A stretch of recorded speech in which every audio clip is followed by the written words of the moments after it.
पढ़ेंगे जालोर के चौहान। जालोर के चौहान इतने इम्पोर्टेंट है कि हर एक एग्जाम में यहाँ से प्रश्न आता है। चाहे कानड़ देव से आओ, चाहे कीर्तिपाल से आओ, चाहे अलाउद्दीन खिलजी से आओ, और उदय सिंह है ना, इससे बहुत आए थे।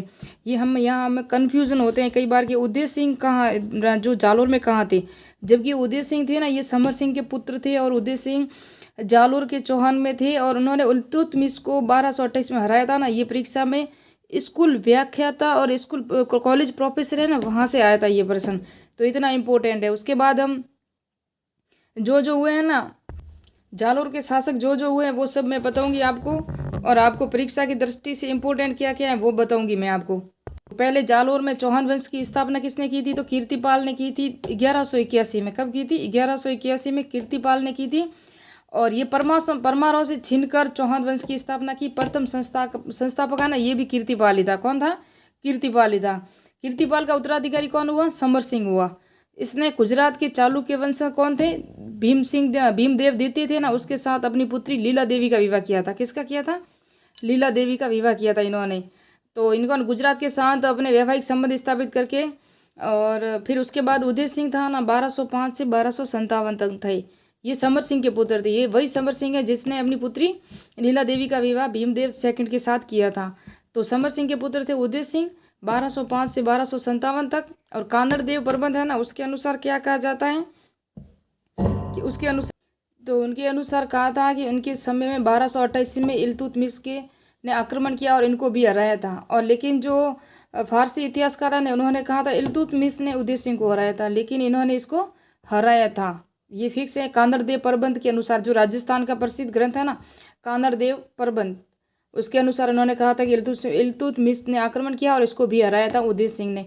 उसके बाद 1254 में किसने ये आक्रमण किया था? नासिरुद्दीन मोहम्मद ने। ये दिल्ली की सल्तनत के सब शासक हैं। इल्तुतमिश हुए, नासिरुद्दीन मोहम्मद हुए, ने आक्रमण किया, इनको भी हराया था इन्होंने। 1254 में नासिरुद्दीन को हराया, 1228 में इल्तुतमिश को हराया। उसके बाद हम देखेंगे चाचिक देव। ये उदय सिंह के पुत्र थे। चाचिक देव ये उदय सिंह के पुत्र थे। राज्य की सीमा को बढ़ाया था इन्होंने। चाचिक देव थे ना, इन्होंने राज्य की सीमा को बढ़ाया 1257 से 1282 तक। और ये नासिरुद्दीन और बलबन के समकालीन थे। नासिरुद्दीन और बलबन के समकालीन थे चाचिक देव। लेकिन इन दोनों ने इनको कोई परेशान नहीं किया था, जो जालोर के शासक थे उनको। उसके बाद देखते हैं सामंत सिंह। सामंत सिंह कौन थे? और सामंत सिंह इन्हीं के चाचिक देव के पुत्र थे। और चाचिक 1282 से 1305 तक रहे थे। फिर 1291 में खिलजी शासक फिरोज था ना, उसने बघेला शासक सारंग देव की सहायता से इनको खदेड़ा था। फिरोज ने आक्रमण किया था, साचौर तक इनका आक्रमण हो चुका था। फिर सामंत सिंह ने सारंग देव की सहायता से इनको खदेड़ दिया था, लेकिन 1291 में। उसके बाद 1305 में यहाँ कानड़ देव आएंगे। कौन आएंगे? कानड़ देव। वो अभी मैं आपको बता दूं। जालोर के चौहान अभी पूरा हो जाएगा इस पूरे वीडियो में। एक ही वीडियो में पूरा करने वाली हूँ मैं। और इम्पोर्टेंट तथ्य हैं जो परीक्षा में आने के लायक हैं। जालोर के चौहान ये इम्पोर्टेंट था। ये कौन था? कानड़ देव चौहान। ये लास्ट हैं। कानड़ देव चौहान 1305 से 1311 तक रहे थे, और ये सामंत सिंह के पुत्र थे। तो सामंत सिंह किसका था? चाचिक देव के थे। चाचिक देव थे ना, ये सामंत सिंह इनके पुत्र थे। ये सामंत सिंह अलग है, और ये सामंत सिंह थे ना एक और, ये मेवाड़ के सैम सिंह का पुत्र था, जिससे कीर्तिपाल ने मेवाड़ छीना था। कीर्तिपाल ने जो मेवाड़ छीना था ना, वो सामंत सिंह से छीना था, और कुमार सिंह ने वापस उस मेवाड़ को जीता था। तो ये सामंत सिंह थे ना, ये सैम सिंह के पुत्र थे। और ये सामंत सिंह है ना, ये चाचादेव के पुत्र थे। सामंत सिंह अलग अलग है, दोनों याद रखना। और एक उदय सिंह है ना, जो जालोर के चौहान में उदय सिंह अलग थे, और मेवाड़ में जो उदय सिंह थे ना, वो अलग थे। मेवाड़ के उदय सिंह राणा संग्राम सिंह के पुत्र थे, और यहाँ उदय सिंह थे ना, ये समर सिंह के थे। किसके थे? समर सिंह के पुत्र थे। कौन थे? उदय सिंह। यहाँ के उदय सिंह समर सिंह के थे, वहाँ के उदय सिंह किसके थे? राणा सांगा के पुत्र थे।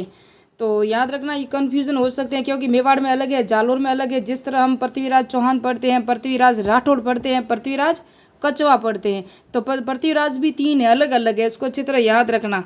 इसलिए मैं कह रही हूँ कि एक राणा संग्राम सिंह अलग है, राणा सांगा अलग है, और एक और संग्राम सिंह अलग है, जो जयपुर के कछवा शासकों से थे।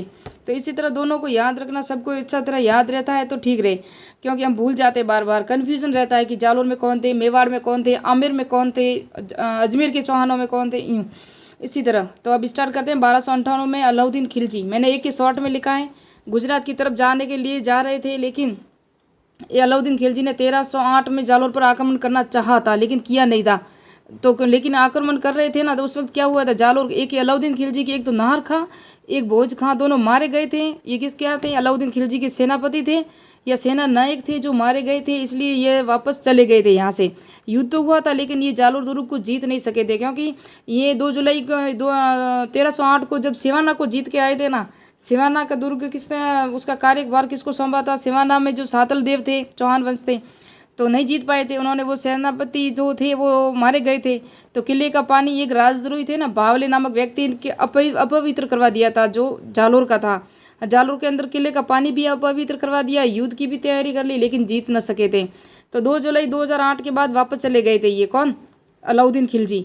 फिर 1311 में दैया राजपूत बीकान है उसको खरीदा, उन्होंने वापस किसी कमजोर कड़ी को पकड़ा और उनको खरीदा और उसने किले के सारे राज बता दिए। किसने, राजपूत दैया, याद रखना, बीका राजपूत दैया। फिर यहाँ शहीद कौन कौन हुए थे जालोर में, तो कंदाई, जैत गुलिचा, जैत देवड़ा, लूणकरण, अर्जुन, ये सब वीर गति को प्राप्त हो गए थे वापस जब युद्ध हुआ। ये देख सकते हो कानर देव भी शहीद हो चुके थे। वीरम देव थे ना, उन्होंने सोचा कि या तो मुझे मार देंगे, आप मुझे मार देंगे जो से विद्रोही सेना है, या मुझे ये कैद कर लेंगे, इसलिए उसने खुद ही अपने पेट में जो कटार डाल के आत्महत्या कर ली थी। किन्होंने, वीरम देव ने।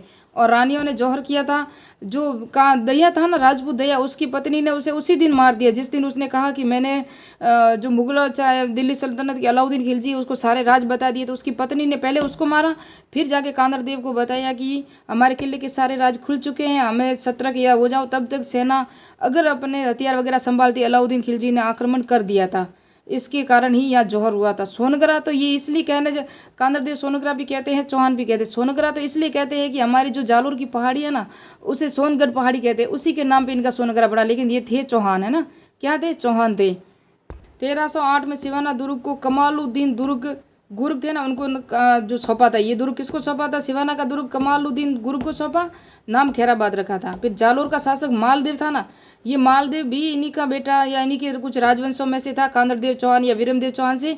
तो ये अलाउद्दीन खिलजी में मिला हुआ था, उसने अलाउद्दीन का दिल जीत लिया था, तो इसने चित्तौड़ का कार्यभार सौंपा। तो अलाउद्दीन ने क्या किया, ये मालदेव थे ना, इनकी मूछें बहुत बड़ी बड़ी थी, तो इसी के कारण इनको मूछाला मालदेव भी कहते हैं। और इनको चित्तौड़ का कार्यभार सौंपा था किसने, अलाउद्दीन खिलजी ने सौंपा था इसको। तो ये मालदेव कहाँ के थे, ये भी जालोर के ही थे, जालौर के मालदेव चौहान थे, है ना, इसको याद रखना, वेरी इंपॉर्टेंट है, ये परीक्षा में आया हुआ है। जालोर का नाम जबालीपुर रखा, किले का अलाउद्दीन, किले के अंदर है ना अलाउद्दीन मस्जिद भी बनाई थी, किसने, अलाउद्दीन खिलजी ने। क्योंकि हम जब चित्तौड़ का इतिहास पढ़ते हैं ना, वहाँ मूसाला मालदेव का भी इतिहास आता है, इसलिए मैंने कहा कि ये इंपॉर्टेंट है, परीक्षा में आने के लायक है। जो जो इंपॉर्टेंट था वो मैंने बता दिया। जालोर के चौहान कंप्लीट है। नेक्स्ट में हम या आड़ोती के चौहान पढ़ेंगे या रणथंभौर के चौहान, जो भी होगा वो सारी डिटेल में नेक्स्ट वीडियो में दूंगी। मिलते हैं नेक्स्ट वीडियो में।